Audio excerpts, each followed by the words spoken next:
You now know what I discovered when I looked into organic products. An incredible disparity in retailers' strategies and correlations, sometimes very strong, sometimes nil, between the determinants of the offer and market shares.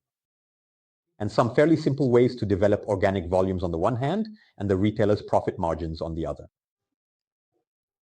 My research on organic products therefore focuses on compotes, and we're going to analyze, the principle, the support of retailers in the development of this category, with a focus today on the subject of promotions. So I'm interested in organic compotes for the following reasons. Firstly, because conventional compotes are not always great for customers' health. In France, more than half of the fruits and vegetables from intensive agriculture are contaminated with pesticides that are potentially carcinogenic, toxic for reproduction, or endocrine disruptors. And for apples, it's 80%, which is simply explained by the fact that non-organic apples receive on average more than 35 treatments per year. The second reason I'm interested in organic compotes is that beyond being much more respectful of people's health, organic farming, and this is also the case for regenerative agriculture, is much more respectful of nature, soil fertility, and the quality of all terrestrial and marine ecosystems, simply because these production methods require fewer inputs and fewer chemicals. And a third reason, more globally, is that organic compotes are a very good illustration of what has happened in recent years on the organic products market, and therefore of the support from retailers for the development of this sustainable offer. But according to Circana, the volume market shares of organic compotes are falling. This is what you see on the screen, where the volume market share has gone from 11% to 9% in 5 years after peaking at 12% in 2022. So you should know that to build our research, we analyzed what happened on the canned market, meaning we considered neither the products sold in the fresh section nor what was happening in the baby food section. So when we say a 9% market share, that's an average, since one retailer exceeds 20% while another lags at 6%. So there's a very wide dispersion, and if I remove retailer G, the ratio between the extremes is still greater than 2, which is a lot. So we're going to try to understand this disparity between retailers by analyzing their promotional strategies.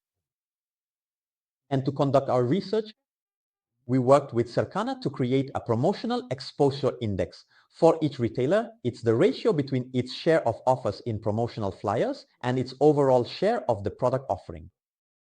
And you can see in the graph on the screen the evolution of this index over 5 years by retailer for organic compotes. So you can see that these strategies vary greatly by retailer and that over time this index is decreasing. Conversely, for conventional products, this promotional exposure index shows constant growth over the observation period, although it's also very heterogeneous from one retailer to the next. So is this weak promotional support for organic compotes one of the causes of the decline in market share?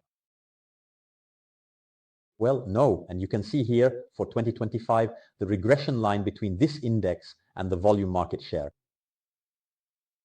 So we established no correlation between the promotional pressure on organic compotes and their market share. In conclusion, the retailers that improved the promotional exposure of organic compotes over time did not significantly grow the market share for this product family, even if their intentions were quite good.